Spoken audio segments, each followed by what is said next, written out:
How you doing? Travis K with Game Bird Fowl. Getting ready to build a new aviary for my mountain quail. Wanted to take you guys through the process of building this. This cage will be 7.5 feet long by 3.5 feet wide by 6 feet tall. So I'll lay out all the things that you will need to build a cage of this size. Hope you enjoy. So I've got the wood laid out here. Went to Home Depot last night, purchased an 8x4 piece of plywood. That'll be the roof. And I've already cut out my wood. Normally I'll buy 2x4s and I'll splice them into thirds. This time I just bought 1.5 by 1.5s that were 8 feet long, and I've cut them down. So we have here on the left the width, middle is the height, and then the length on the right hand side. I do have some extra pieces just in case for bracing and everything else. Other things you'll need is a table saw. I am putting on this cage galvanized chicken wire, and I've used other chicken wire in the past or other bird wire, but this one is going to be the best for this pen that I'm building. Also need some staples, some nails for your nail gun, staple gun, screws, tape measure, drill, and I like to do some nice black hinges with a latch gate that I will put a lock on so I can keep my bird secure. In addition to the screw gun, you're also going to need an air compressor and a nail gun. This is a trim nail gun that I have, and I will use screws, but I originally will tack everything together with a nail gun, and then I'll go back and add screws for support. All right, before I nail everything together and screw everything together, I like to lay it out, make sure everything fits right, make sure all my cuts are right. You can see that I've also added in some corner pieces for stability. This cage should be pretty stable once it's all put together, which will make it last for a long time.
So we got it stood up. Next step is to add the braces, get a little bit secure. As you can see, it's still a little wobbly right now. Once we get those braces on there, it'll be nice and sturdy. Braces, next step will be painting. Get the crew out here and start painting this thing. All right, I want to get some footage before the sun completely went down. Got it mostly painted. Finish up painting here shortly. Just finishing up the door right now, and then we'll add the roof. We're going to do a black trim all the way around on the top, and then once it dries we can start attaching the wire. So looking to finish this here shortly. I've been prepping the area, so I'll go over there now, take a little quick video of that space. Here's the space where the cage is going to be going. I had 2 queen palms back behind this little one in front. I did have to move them. I put one right there, and I moved one on the other side of that large run right there. Need to run to Home Depot right now and pick up some pavers. We'll just put a paver border around, set the cage on top of the paver border. As you can see, I had to move some sprinklers and get that all ready to go. Had to move a couple of them so that they're out of the way, and we will have it ready to go. Day 2, have everything painted, have the roof painted. This cage is going to be completely white, no trim. You can hear the chickens in the background, but ready to put wire on and mount the door. that is our next step. Again, this could probably be done in a day. I had a lot of things going on yesterday, so I didn't get to finish it, but I'll finish it up today, and we'll get the birds in, see how they like it.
Alright, so as you install your wire, you want to make sure that you pull it tight, because you can see it's pretty loose right now.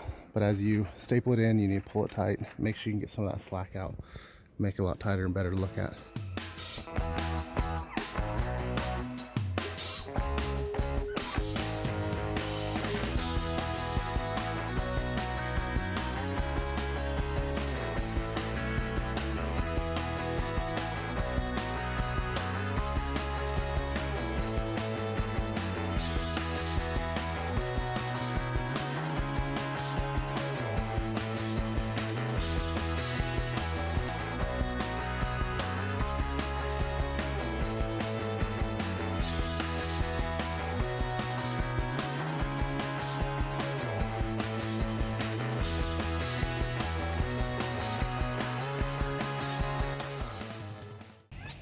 Alright, got my mountain quail pen done last night.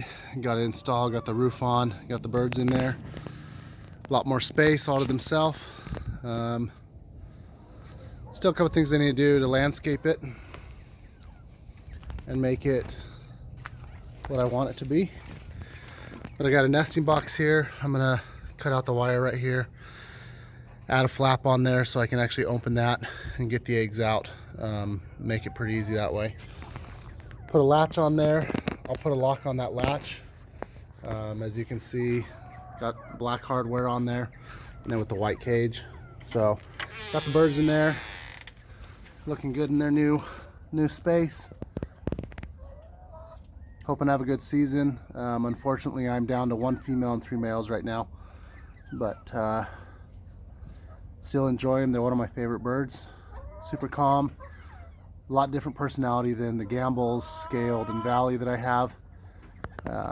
But hopefully they'll enjoy their new space.